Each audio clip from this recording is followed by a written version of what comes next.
Sober Fierce, Episode 8, Conscious Clarity, Improve Focus, and Physical Benefits of Eliminating Alcohol. Hi, I am Erin Frame, and I am here with another podcast of Sober Fierce. So today, I thought I would give you an update on where I'm at in this crazy, amazing process. I am 3+ months in. It's funny. Last time I was thinking about this, I'm like, I need to tell people how many days. Like days is what it's, I'm 400 days sober. I'm 62 days sober. I don't know why I don't like that. I don't know. It feels very like that's what we're supposed to say. I am 3+ months sober. So it's very vague. I don't want to worry about it. I don't want to obsess about it. So I'm sober since the first of the year. So you can tell I'm feeling a little sassy today. So I thought I would just kind of give you a little kind of check-in on where I'm at in the process. I thought I'd kind of tell you the benefits to, not drinking and what I'm noticing in this time frame. One of the things is I have such a clear head. Oh crap. Sorry. There we go. When I was drinking a lot, I would just feel like I couldn't concentrate. I couldn't, remember things. I mean, it literally makes you feel like, you should be 90 years old. I mean, the way my brain was working and the things I was forgetting and the mistakes that I felt like I was making, which I was. I mean, I was making, stupid little mistakes that I know alcohol played a role in. It's almost like it was just attacking the brain. I don't know the factual stuff on that, but that's definitely, I'm sure from what I understand that alcohol can do to you. And within 3 months, guys, I have my clarity back. I mean, it's not like, and that's with 20 years of drinking and at least 15 years of pretty heavy drinking. So that's a bonus. So I think that, if you're considering kind of taking this journey, jumping on and finding your sober fierce, I think that's a huge benefit. Another thing is just not waking up with guilt every day and feeling it throughout the day, like having a moment of feeling happy and then immediately feeling guilt about, what my night before looked like, or why in the world am I so tired? Why do I feel like I just want to sleep all the time? I'm still a sleeper, people. Yeah, ask anybody that knows me. My poor husband, I'm like, oh, it's 3:00, time to lay down. And sleep to me is amazing. I can lay down for 30 minutes and wake up and be ready to go. So definitely that. I've noticed my skin is a lot clearer. I didn't have pimples or anything like that, but it just didn't have any glow to it. And I feel like now, I just feel fresh, which is amazing, especially when you're 48. You definitely don't want anything working against you when it comes to that. So clear skin, guys, clear skin, 3+ months in. Another thing, I've lost weight. I haven't really weighed myself much. Last time I did, I was down 5 pounds, but I'm fitting into 2 pant size smaller already. Yeah, believe it or not, 3 months, and I'm fitting into 2 pant size smaller. So alcohol plays a huge role, which we all know that there's a lot of calories, empty calories in alcohol. And like in my podcast a few episodes back with Carol Carruth, I mean, you make these, knowing how many calories I was taking in with alcohol, I would not eat. I mean, all of this is so bad. It affects so many different organs and things, And what I'm noticing with all of this is that things are kind of slowly starting to fall into place when it comes to my goals and my business, and my Sober Fierce podcast. I've had some pretty cool feedback, and I'm going to share a little right now. I went and bought a blow up hot tub because we have a townhouse and we didn't want anything really substantial. I'm super plugged up today. It's allergies. So I got on Craigslist, and 2 hours before then there was a blow up one posted for $60. I mean, what? I had to get my butt in the car and head out there and pick that up. That was a find. And when I got there, the guy that was there, we talked a bit, and apparently we work for the same company in different departments. And he's like, but I know you from social media. and if anybody doesn't know me, just knows me through Sober Podcast, Sober First Podcast, I do a ton of social media. I interview a lot of community businesses. I do a live lowdown video with the local lender every Friday. I'm always on, you're going to see my face all the time. And he starts talking to me about his sobriety. And I thought, holy shit. Excuse my language. This is amazing. I mean, this is the whole reason I wanted to put this out there, was to have somebody that can relate to me, somebody that I can kind of say, hey, we're in this together. I just wanted to high five him, and he was just so proud of his own sobriety. He was showing me the different types of, non-alcoholic beverages that when he's like socializing with people who drink, is it Lagunas or Lagunitas? I always say it wrong, and I worked in the industry forever, but it's a beer, and they make a non-alcoholic version that's clear. It's almost like a seltzer, I guess. So anyway, that was really cool. So it really hit home, and it made me feel like I'm absolutely doing what I should be doing. So I just want to thank him for listening. So hopefully we can get a whole bunch of people on board with this. So, last night was the first night that I didn't think about alcohol. Usually I have trigger times, it used to be like 3:00. That's already kind of gone away. But last night, 7:30 rolled around, and it just dawned on me that I didn't think about alcohol. I didn't think of, I need to replace something right now with alcohol, or I need to replace alcohol with something right now. I was super proud. Like I said to my husband, I said, hey, it's 7:30, and it didn't even dawn on me.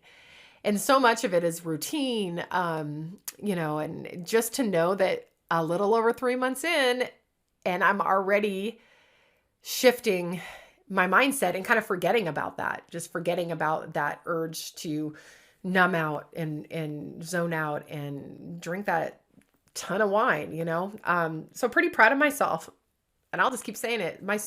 I'm feeling fierce. I'm feeling sober fierce. And what I'm loving about the whole sober fierce thing is it's just a mindset, how fierce can you be? How many things can you apply this fierceness to in your life? It doesn't just have to be your sobriety or your, really, truly, like I just find that I'm walking taller, just way more confidence.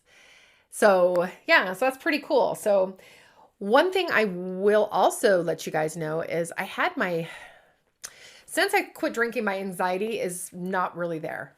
I mean, to go from my anxiety level being a 12 out of 10 to probably being a 2 out of 10 in a little over 3 months. Like I said before, that's how fast things can change. I mean, it doesn't have to, there's going to be a lot of challenges in my future, and we'll go into that in a minute. But, I had severe anxiety the other day, and it absolutely was nothing to do with, alcohol and having too much to drink the night before. It's real estate. Real estate, talk about a stressful profession. People wonder why we can make pretty dang good money doing it, because who the hell in their right mind would want to do real estate? It's sell real estate. There's just so many balls in the air. There's so many things that you just had no idea was going to hit you, and everything hit at once. Everything that could have gone wrong at that moment went wrong at that moment. Granted, I kept everything together, and I did it without really talking about it. But, it hit me at about 10 in the morning. And that is when I would have absolutely driven to the store and bought a 4-pack of mini wines, and would have just slammed one, came home, tried to deal with some more stuff, have another one. And like I said, I never felt drunk. That I drank so much that my tolerance was super high. And I don't really know how that works in the big picture, but I'm pretty sure that tolerance is a thing. And I never really felt drunk, but it would just take away that anxiety. It would just numb the inside of me, So instead, I called a friend. And I totally was thinking when I said this, I was writing about this morning, and I was thinking about this, and I'm like, so calling a friend is kind of like being on Who Wants to Be a Millionaire? You have like your lifelines, you have dial a friend, ask an expert. And I definitely dialed a friend. She's amazing. She's been on a similar journey, and we just went for a walk, and we were able to not talk about it, which was great. And then kind of talk about the stress. And when I got back, God, what a difference that made. Just walked it out, talked it out, got home. And another thing, and that's some other advice I got from Ren, who has been in a podcast with me, is sometimes I just got to sleep through it. You get this super anxiety, and if you can, instead of drinking and instead of trying to not think about drinking, I just go and I laid down, I played my solitaire game, and I just went to sleep for a while, and it just completely relaxed me. I was able to cope with it, and I was able to successfully handle those specific issues. I should knock on wood right now, but the busier you get in real estate, the more stuff you take on, but the better you get, because one thing I always say in real estate is you don't know what you don't know till you don't know it. And boy, is that the truth. Because we don't learn much in school. It really is just more like, about water rights and things like that. I mean, they don't teach you how to run a business. There's no scenarios that they give you, you just kind of run into those and you didn't even know to ask about it. So yeah, I mean, I can see where being in real estate for a long period of time is very beneficial, and is something important. But I can say that I've learned a lot in my three and a half years. So anyway, that I dialed a friend. So that was my lifeline. So I super appreciate that. So my next challenge is going to be family. So now that people are getting vaccinated, and I've had my first vaccine, my husband's has had both of his, my parents are vaccinated. My brother and his wife are coming down with their 2 newly adopted children. So my new niece and nephew, super excited. And usually as a family, we are a fun drinking family. So this is going to be interesting because we all drink, or I obviously don't. My husband, he'll drink, some. So my mom's like, should I tell people not to drink? I'm like, no, absolutely not. Of course, that's just not fair to them, but I have to figure this out. I have to be able to experience these things and be sober fierce. And, one piece of advice that I received recently when I started thinking about them coming was, don't think about that right now. Take each day as it comes. And I know that that's something that's really taught in AA, which is something I chose not to go through. But that was valuable information. Don't worry about that. You literally just get through today. So that's coming up. Easter is the day that everyone's going to be here. So my plan is just to get me some kombucha, and I'm going to just chill, and I'm going to drink water. And if I need to leave, I need to leave. If I need to dial a friend, I need to dial a friend. It's going to be about me, not about them. And I don't want anyone to ever change what they're doing. I mean, I'd love to motivate my family, and I think I already have, because when I do go to, and eat with my family, everything is like a tenth of the amount that they used to drink when I was the one encouraging it. I would bring the bottle, we'd open another double bottle, we would all drink.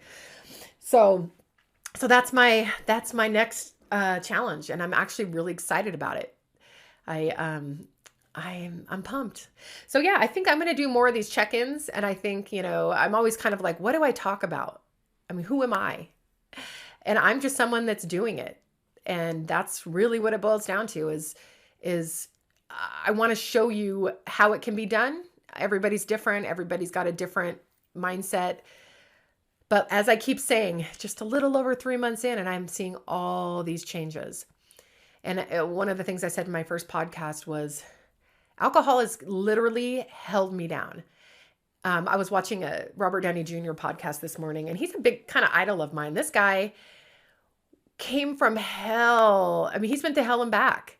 This guy was, a super addict, drugs and alcohol, and look at him now. I mean, it's amazing to me. And the one thing he said is, get out of your own way. And I was definitely in my own way. I'm my worst enemy. I've always said that, So yeah, so that's kind of my story today. That's my progress, my update, a little over 3.5 months in. So please, everybody, find your sober fierce. Even if it's not about sobriety, just find your fierce. So until next time, peace, and have a fantastic holiday weekend. All right, bye. Listen to more episodes by going to soberfierce.com.